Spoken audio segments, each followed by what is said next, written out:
is Andrew Wood, and welcome to another edition of the Golf Operator Business Show. Today, my guest is Aaron Gleason, Vice President of Dynamic Revenue Services, and we've got an exciting show for you today that will tell you some new techniques on how to dramatically increase your club's bottom line. Good morning, Aaron. How are you, Andrew? I'm legendary. Of course you are. Tell our viewers a little bit about your background in the golf industry so they get a feeling and understand that you really do know the industry from both sides of the table. Of course. I started in the golf industry in 1996. I am a PGA Class A professional since 2001. Started in 1999 working for a small regional golf course management company in 99, Walters Golf Management, based out of St. Louis, Missouri. Worked for them for a course of 10 years before I became a partner in that firm. Now, you've also worked for the Golf Channel for a brief period of time, for about a year, right? I did. I spent 1 year away from Walters Golf Management, went to work for Golf Channel, selling golfnow.com, don't hold it against me. Learned a lot, in all honesty, and it's where the idea of revenue management and dynamic pricing actually kind of came from. When I walked into the Orlando offices for the first time, I saw this dark room full of all these guys, and they had all these monitors, and they were pricing golf, and they were trying to sell the trade that golf courses give to them for the technology and the service of advertising their golf course. And it quickly occurred to me that golf courses should be doing this for their entire tee sheet.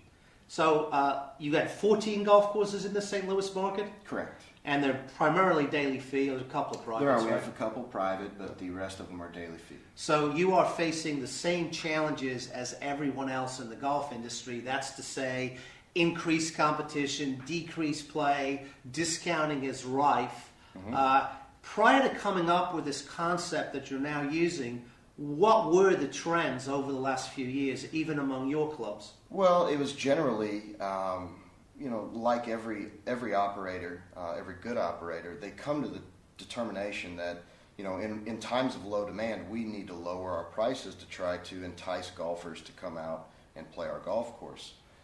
And as in every market, as I came to find working for a year with Golf Channel, talking to thousands of different operators,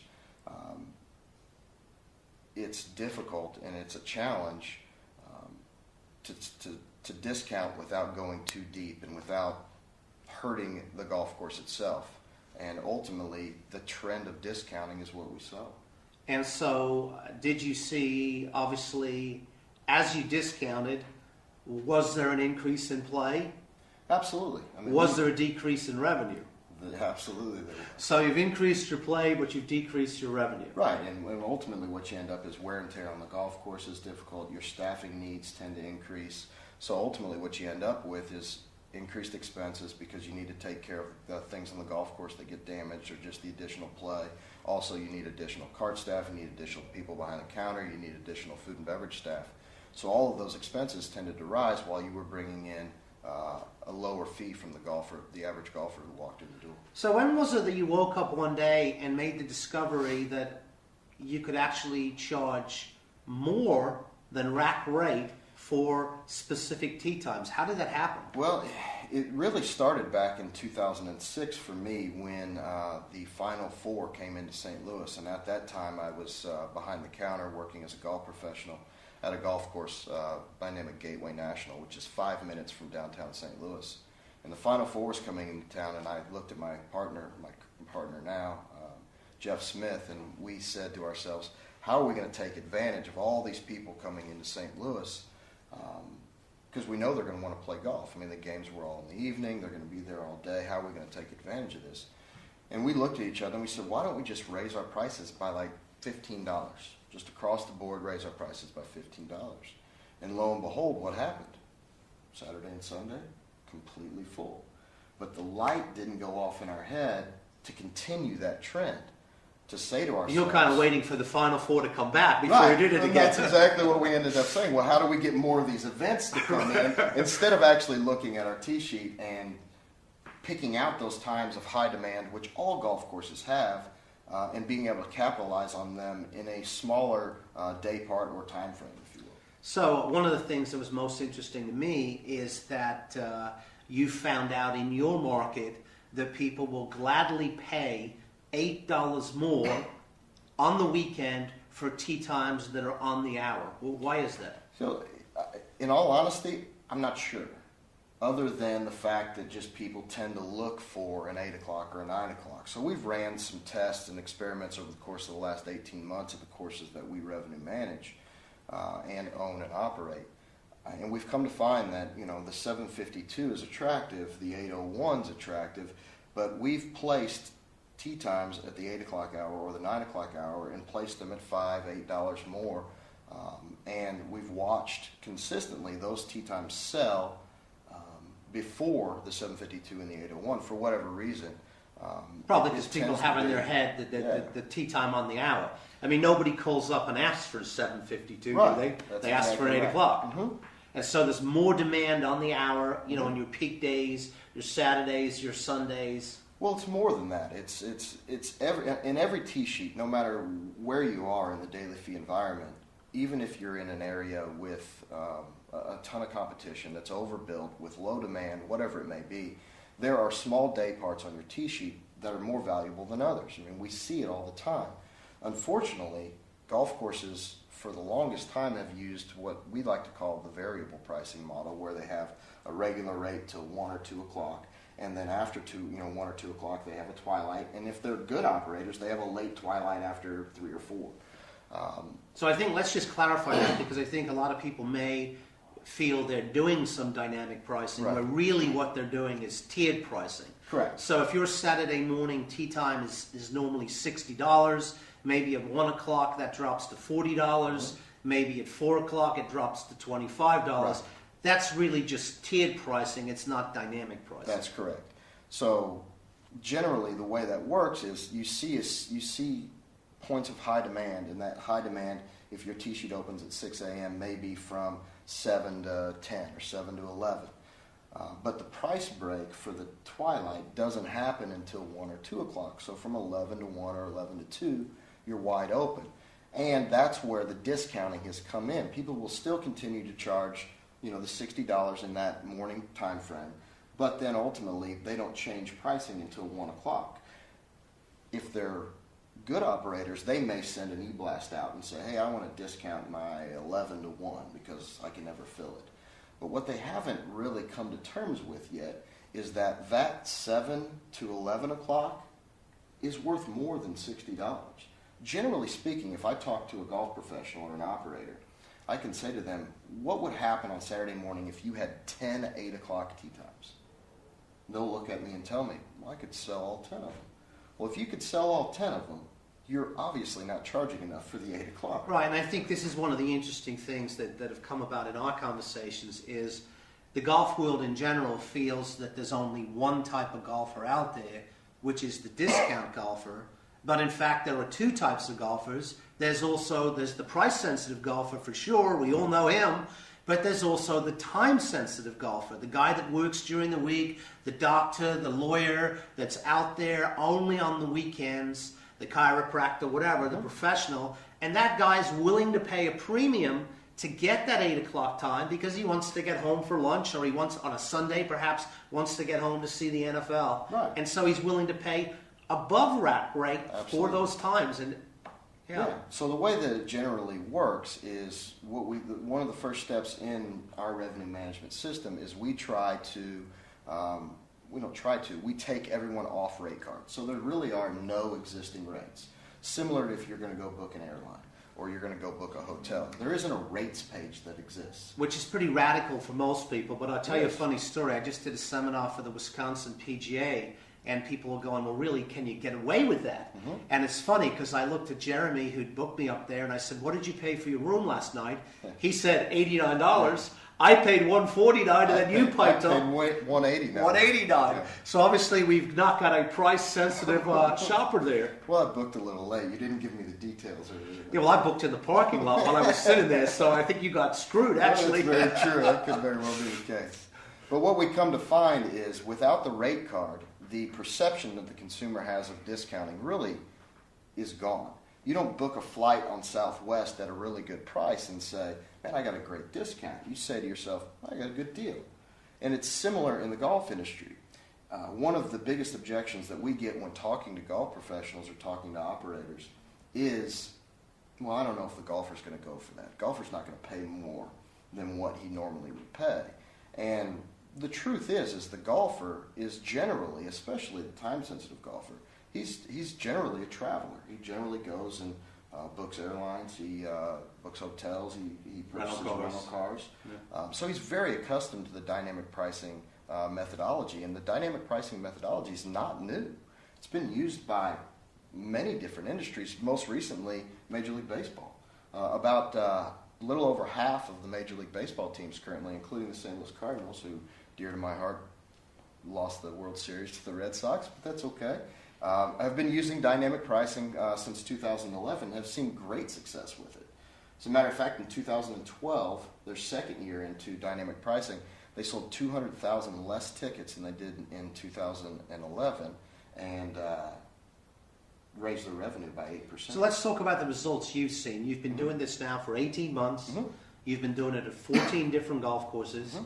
You've also done it at golf courses outside St. Louis, Absolutely. So it's not just the St. Louis market. Correct. And I understand now you're doing stuff in California and pretty much all over the Mm-hmm. country. So you've got a real track record of results here. Let's talk about what it actually means to the golf course in terms of revenue. So generally speaking, what we're seeing is, first of all, the ability to drive a lot of play online.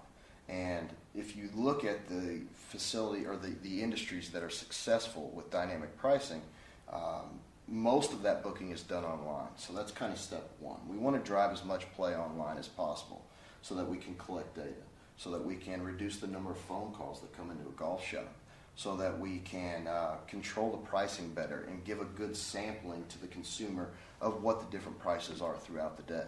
It's also challenging over the phone to list off all the different prices for that day. So you want to drive the consumer online so that you can... so let's just stop right there and talk about what has been the typical increase in online bookings when you switch to this system. It's anywhere from 100% to 400%. I mean, we've had courses that started this 18 months ago that were booking 10% of their golf online, are now booking 75% of their golf online. Imagine what that's done to the phone calls in the golf shop. Golf professionals now actually have time to get out from behind the counter and talk to their customer, get on the phone and go try to book golf tournaments, to actually market, to actually talk to somebody about lessons, or talk to them about that sale rack that's over there. And I think that, other than the I mean, it's a hidden benefit, I guess. But other than the general, other than the general increase in revenue that we see, to the golf professional and the operator behind the counter, that's been one of the biggest benefits that I see to our client, is the phone doesn't ring as much. Okay, so you got two benefits. Number one, obviously, by driving them online, you are collecting data constantly, which puts you in control of your destiny. As we know, he with the biggest database always wins. Learn that one from you. Secondly, you can free up some time in the shop to provide a greater service, perhaps get involved in sales, lower expenses. But let's talk about the revenue, because I think most people are interested. Does this really work? What have you got? You've got a lot of data. What does it show? So essentially what we try to do, and what we found to be the case, is a lot of the time, because the twilight break doesn't start until 1 or 2 o'clock, that price-sensitive golfer has no incentive to book in the 11 o'clock hour where you might be slow. So what ends up happening is that morning time gets full like you would normally see, and then the price-sensitive golfer or the time-sensitive golfer calls and says, hey, I'm looking for a 8:30 tee time. Oh, I'm sorry, Mr. Smith, we don't have anything until 10:45. Well, he hangs up the phone, he calls the next course. What we want to do, and what we've done, is be able to incentivize that price-sensitive golfer away from that high-demand day part, move them into a lower-demand day part because they're flexible and when they can play, and then free up the time for the time-sensitive golfer to play when he wanted to play. And what we've come to find is we get the ancillary revenue from the higher than normal rack price in the 8 o'clock hour, let's say, and yet we still also pick up the revenue from that or price sensitive golfer moving down into the, let's say, 11 o'clock hour. So you get the benefit of that line in addition to the raised revenue in the morning time. Okay, so you're maximizing revenue at both ends of the spectrum. You're increasing revenue at the bottom end of the spectrum where the time-sensitive player wants those 7 o'clock, 8 o'clock, 9 o'clock, 10 o'clock tee times, and at the same time you're increasing revenue at the top end of the hours, if you like, by bringing forward to some point the time-sensitive. But let's talk actual numbers. What are people going to see, or what have you seen in your clubs? So let's talk about the St. Louis market in general. According to Golf Data Tech, rounds are down in the St. Louis market almost 13%, 12.8% through the month of September. That's pretty huge. It's a pretty why big is number. that?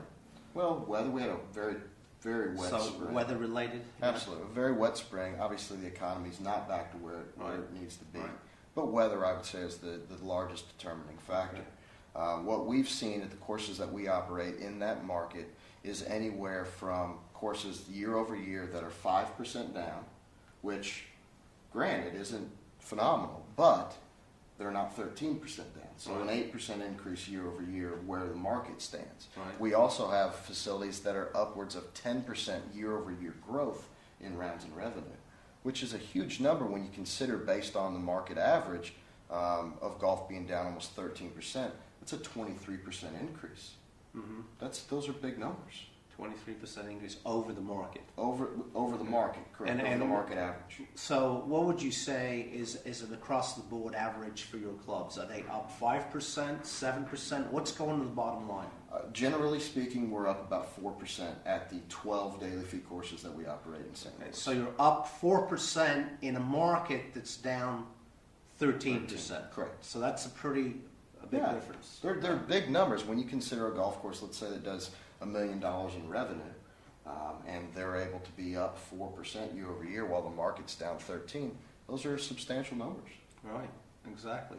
So what other things do you think people would be interested to know about your test cases? Yeah, so I'll start at the beginning, and let's say that when we first started this dynamic pricing model, we took all the rate cards down, took all the signs away from the counter, took the rate cards out of the golf professionals' hands. And so it's kind of like, wait. Yeah, whoa. Absolutely. There's a little pushback from the golf professionals going, man, I don't quite understand. And over that course of time, we've created tons of what we consider best practices on how to work with the consumer to help them understand what dynamic pricing is in the golf industry and what it means to them. And when we originally started, essentially what we did is we went in and tried to train the golf professional on how to go into his system, into his online system, and make rate modifications. So you work with all the tee sheets, right? Absolutely. We work with a number of different tee sheets, absolutely. But what we came to find was, with training the golf professional, is that the golf professional would do pretty well.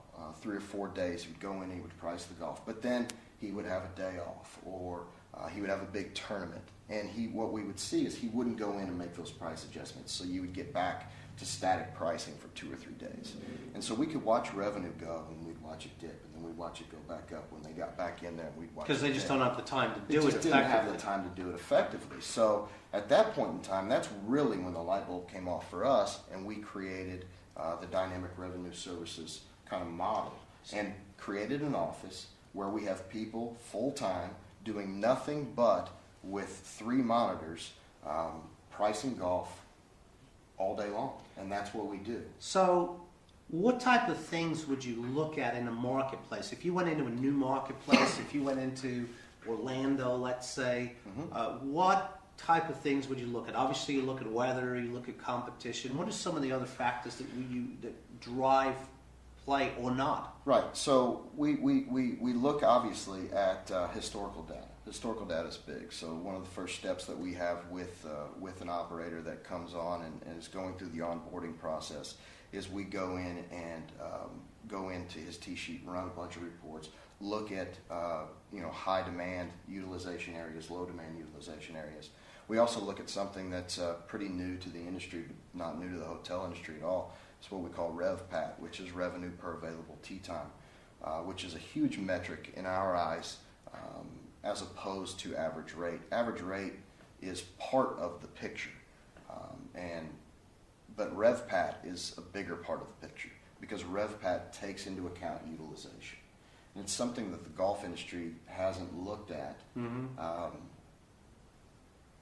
at length, and they rely more on average rate. Well, if I have 10 tee times available and I sell a foursome for $50, I made myself $200, and my average rate's $50, and the average owner or operator may look at that and go, "Oh, your average rate's $50." Well, I'd much rather have $2,000 and my average rate be $22, because ultimately revenue is the most important thing. And what I really like most about RevPAT is as revenue goes up, RevPAT goes up with it. Yeah, it's really funny. You know, I do a lot of consulting visits, as you know, and I just come back from a whole slew of them.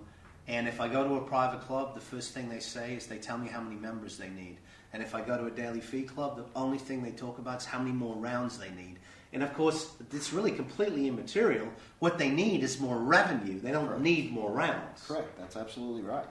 And when you focus so much on average rate, or I hear this term a lot, price integrity, you know, it makes my blood boil, because price integrity, I can't pay my employees with price integrity. I can't make the bank payment with price integrity.